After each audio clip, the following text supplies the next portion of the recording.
नमस्ते दोस्तों।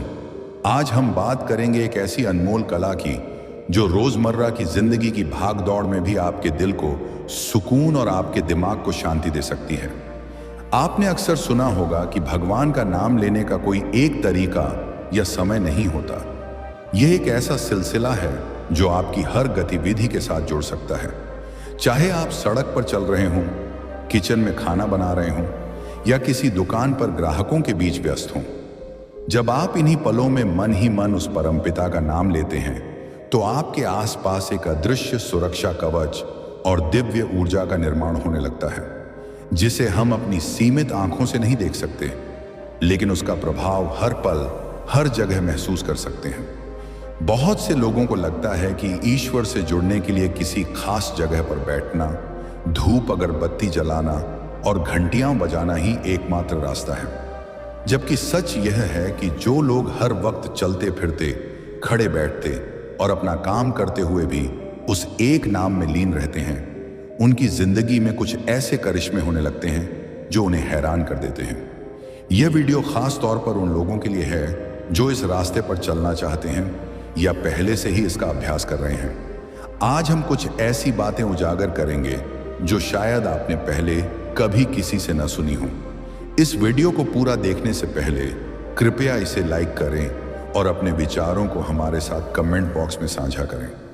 अगर यह जानकारी आपको अच्छी लगे तो इसे अपने दोस्तों तक जरूर पहुंचाएं और हमारे चैनल को सब्सक्राइब करना न भूलें, ताकि ऐसी और भी कई प्रेरणादायक बातें आप तक पहुंचती रहें। अब आइए गहराई से जानते हैं कि इस सरल अभ्यास का हमारे जीवन पर क्या अद्भुत प्रभाव पड़ सकता है। मन की अशांति का अंत।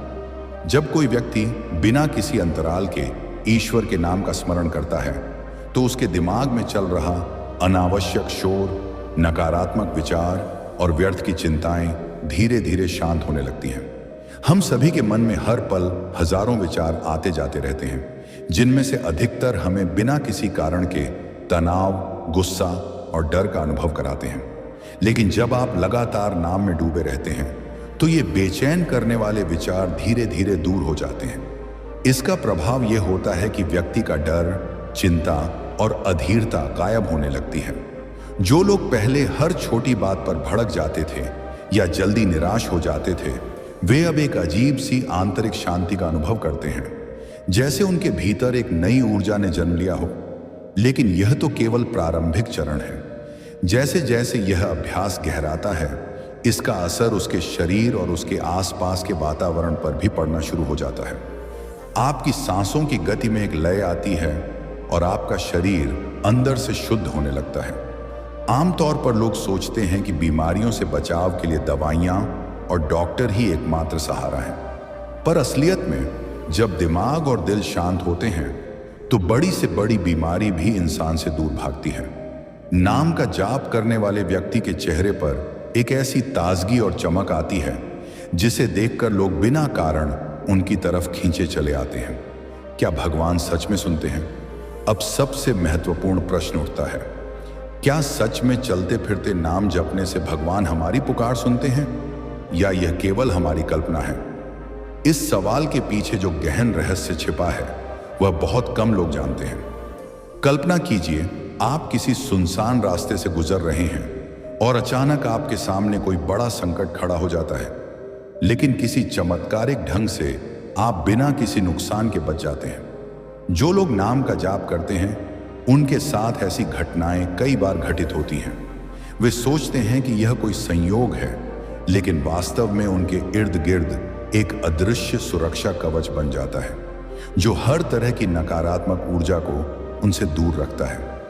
जब आप हर वक्त नाम में मग्न रहते हैं तो आपका ध्यान उस परम शक्ति से जुड़ जाता है। चाहे आप दुकान पर सामान बेच रहे हों, खेत में खेती कर रहे हों या किसी भीड़ भरे इलाके में चल रहे हों, जब आप पर कोई विपत्ति आने वाली होती है तो आपके भीतर से एक चेतावनी उठती है जो आपको पहले ही सावधान कर देती है।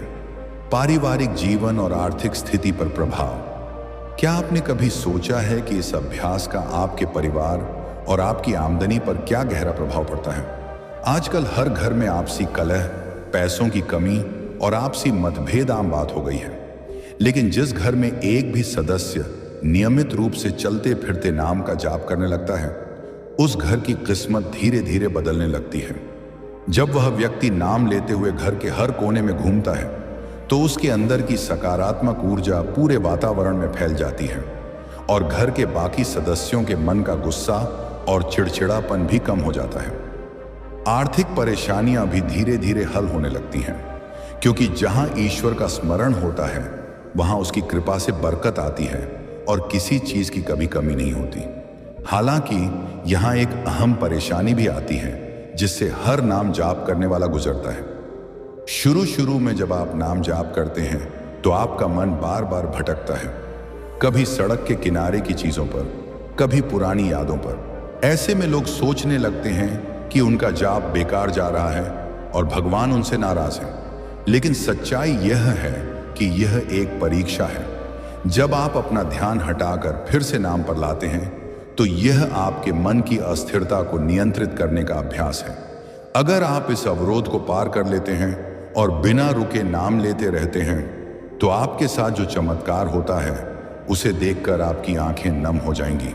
समय का सदुपयोग। चलते फिरते नाम जाप करने का सबसे बड़ा लाभ यह है कि आपको अलग से समय निकालने की जरूरत नहीं होती।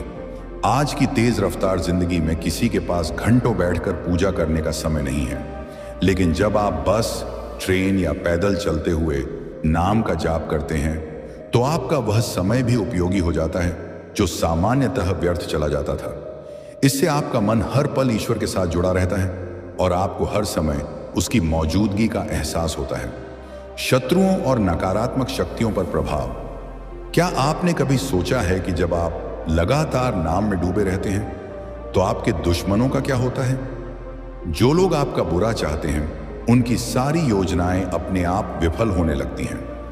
उन्हें समझ नहीं आता कि आप उनके नुकसान से क्यों बच जाते हैं। वास्तव में जब आप लगातार नाम का जाप करते हैं तो आपकी आत्मा इतनी शक्तिशाली हो जाती है कि कोई भी बुरी नजर या नकारात्मक ऊर्जा आपको प्रभावित नहीं कर सकती। आपके दुश्मन या तो आपके सामने झुकने पर मजबूर हो जाते हैं या आपका रास्ता छोड़कर दूर चले जाते हैं। इसके साथ ही आपके भीतर एक और बहुत बड़ा परिवर्तन आता है जो आपको समाज में बाकी सबसे अलग पहचान देता है। सोते समय भी नाम जाप। जो लोग दिन भर चलते फिरते नाम जपते हैं उनका यह सिलसिला रात को गहरी नींद में भी जारी रहता है। उनका शरीर तो बिस्तर पर होता है लेकिन उनकी चेतना या आत्मा का वह हिस्सा जो कभी नहीं सोता लगातार नाम का स्मरण करता रहता है। संतों की भाषा में इसे अजपा जाप कहते हैं, बिना जीभ हिलाए अनायास ही होने वाला जाप। इस अवस्था में उन्हें स्वप्नों में दिव्य मंदिर, ज्योतियां या भगवान के विभिन्न रूपों के दर्शन होते हैं।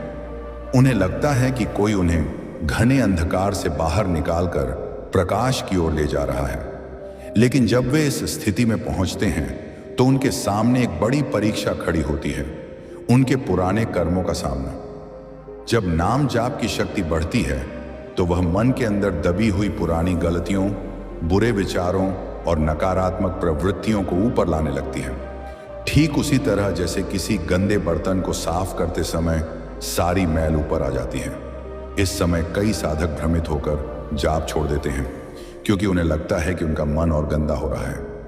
पर जो इस रहस्य को समझ जाता है कि यह उसकी आंतरिक सफाई चल रही है, वह डटा रहता है और जैसे ही यह मैल साफ होती है उसके जीवन में एक नई सुबह होती है, दया और करुणा का जन्म। जब यह आंतरिक सफाई पूरी हो जाती है तो उस व्यक्ति की आंखों में करुणा और प्रेम की एक नई चमक आती है।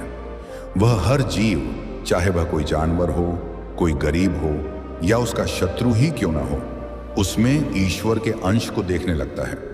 उसके मुंह से निकले शब्द सच होने लगते हैं। अगर वह किसी को दुआ दे देता है तो वह दुआ काम आती है।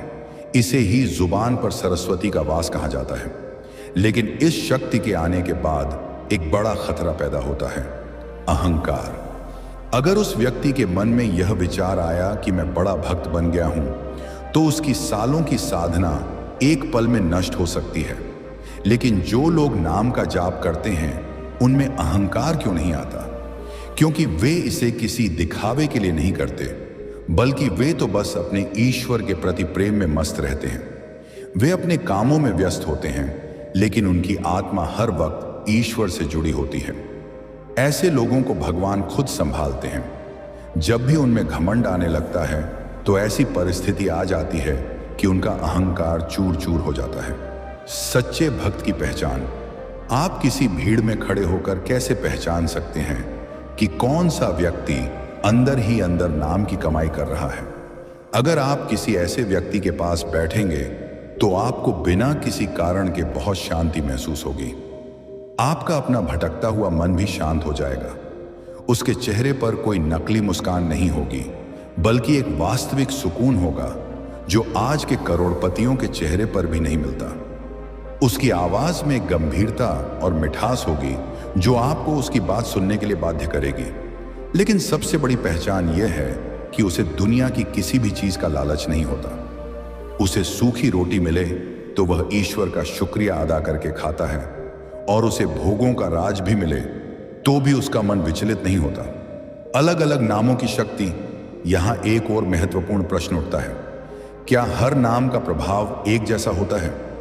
शास्त्रों और संतों के अनुसार ईश्वर के सभी नामों में अलग अलग ऊर्जाएं होती हैं।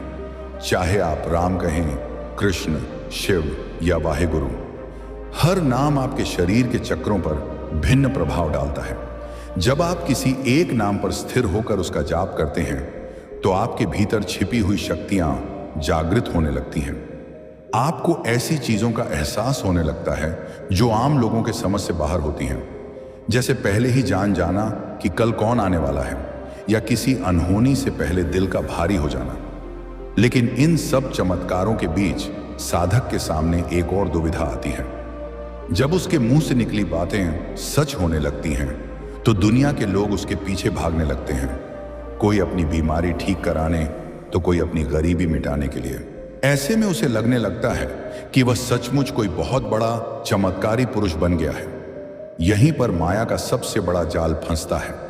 अगर वह इन वाहवाही और प्रसिद्ध में फंस गया और अपनी शक्तियों का प्रदर्शन करने लगा तो उसके अंदर का नाम का झरना धीरे धीरे सूखने लगता है। जो असली मतलबी है, जिसे केवल ईश्वर के नाम से प्यार है, वह इन सब चमत्कारों को तुच्छ समझकर अपनी मंजिल पर आगे बढ़ता है। अनहद नाद या दिव्य ध्वनि। जब वह चमत्कारों के जाल को पार कर जाता है तो उसे अपने भीतर एक बहुत ही अनोखी आवाज सुनाई देने लगती है। यह आवाज बाहर से नहीं, बल्कि उसके दिल और कानों के भीतर से गूंजती है। संतों ने इसे अनहद नाद या अमृत ध्वनि कहा है। यह एक ऐसा संगीत है जो बिना किसी वाद्य यंत्र के बजता रहता है, जैसे कोई दिव्य बांसुरी या मधुर घंटी। जब यह नाद सुनाई देने लगता है तो उसका मन इस दुनिया की हर चीज से विरक्त हो जाता है। उसे फिर किसी फिल्मी गाने, किसी की बात या दुनिया के किसी शोर में रुचि नहीं रहती। वह हर समय उस आंतरिक संगीत को सुनना चाहता है। लेकिन यहां पर एक और संकट खड़ा होता है। उसे सांसारिक जीवन से पूरी तरह नफरत होने लगती है। उसका मन करता है कि वह सब कुछ छोड़कर किसी जंगल या पहाड़ पर जाकर एकांत में रहे। अपनी दुकान, परिवार, बच्चे सब उसे एक बोझ की तरह लगते हैं। यहीं पर ईश्वर की कृपा काम आती है। जो सच्चे दिल से नाम जपते हैं, भगवान उन्हें यह अनुभव कराते हैं कि उन्हें भागना नहीं है, बल्कि इसी दुनिया में रहकर कमल की तरह कीचड़ में भी निर्मल रहना है। जब वह व्यक्ति अपनी जिम्मेदारियां वापस संभालता है तो उसके काम धंधे में एक ऐसी बरकत आती है कि देखने वाले हैरान रह जाते हैं। एक छोटी सी दुकान भी बड़ा रूप ले लेती है, क्योंकि अब ग्राहक उससे सिर्फ सामान नहीं बल्कि संतोष और शांति खरीदने आते हैं। मृत्यु का भय नहीं। आम इंसान जब मरने वाला होता है तो बहुत डरता है। उसे परिवार का मोह, पैसे की चिंता और यमराज के दूतों का डर सताता है। लेकिन जो जीवन भर नाम का जाप करता है, उसके लिए मृत्यु कोई भयावह घटना नहीं होती। उसके लिए मौत उतनी ही सरल है जितना पुराने और फटे कपड़े उतारकर नए और सुंदर वस्त्र पहनना।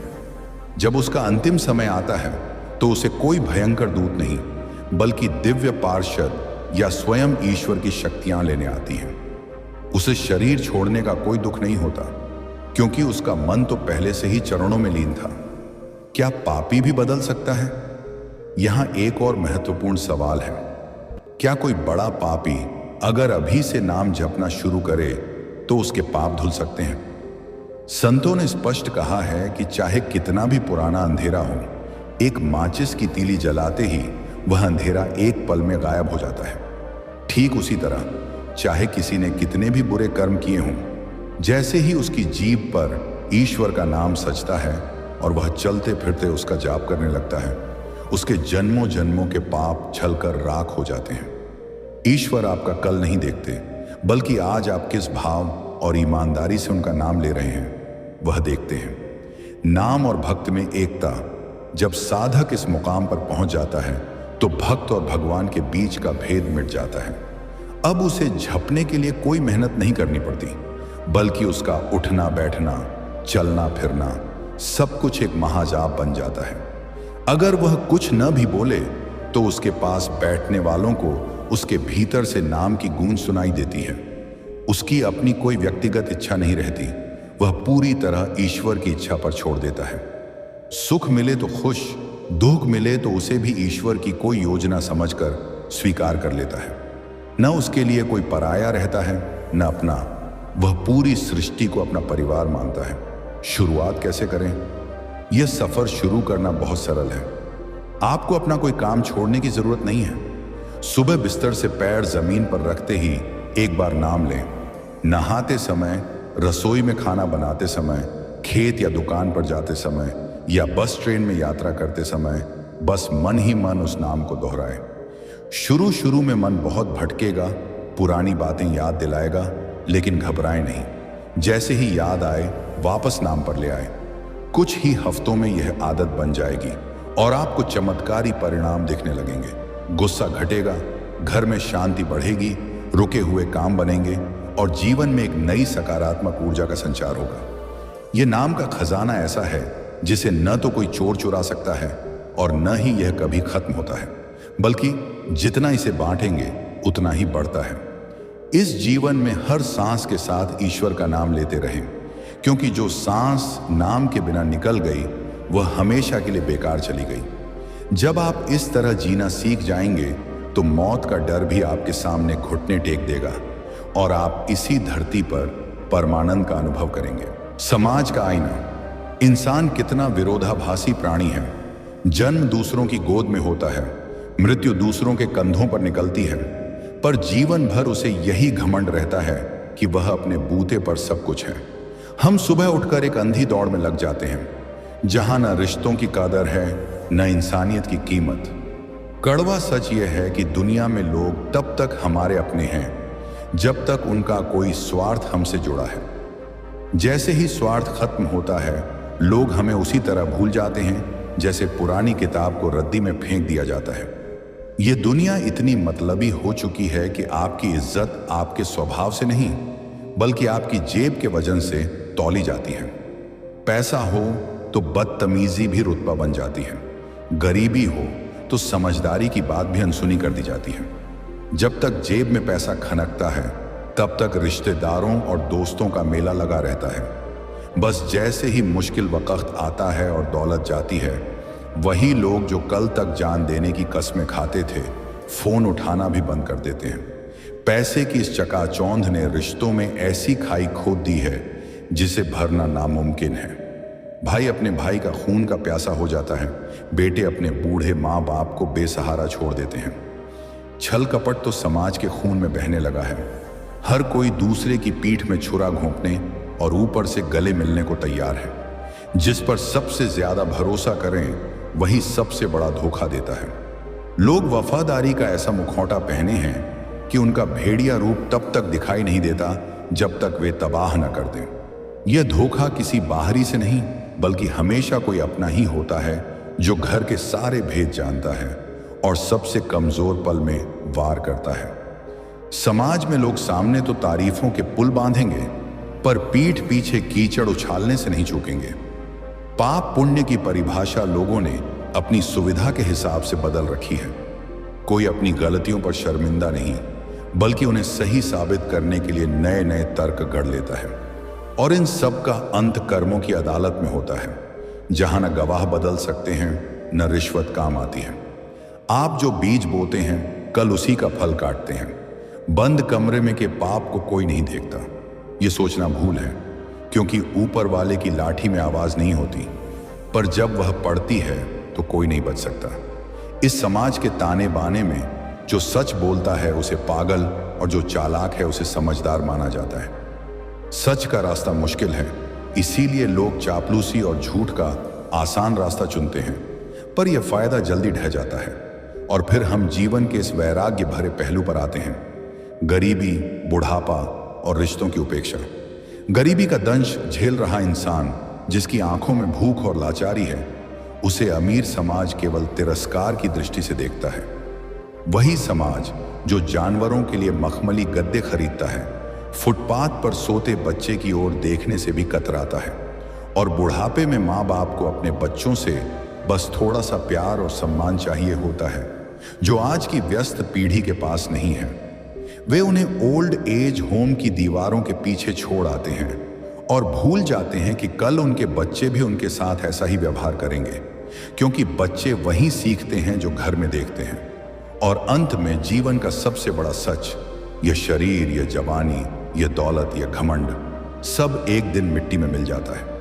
आप अपने साथ केवल अपने कर्म और उन दुआओं को लेकर जाएंगे जो आपने दूसरों के दिलों में बोई हैं। इसलिए इस झूठे माया जाल में उलझकर अपने ईमान को मत बेचिए, किसी की मजबूरी का फायदा मत उठाइए, और जितना हो सके सरल, सच्चे और दयालु बनकर जिए, क्योंकि जीत हमेशा सच्चाई की ही होती है और समय रहते जाग जाना ही असली समझदारी है।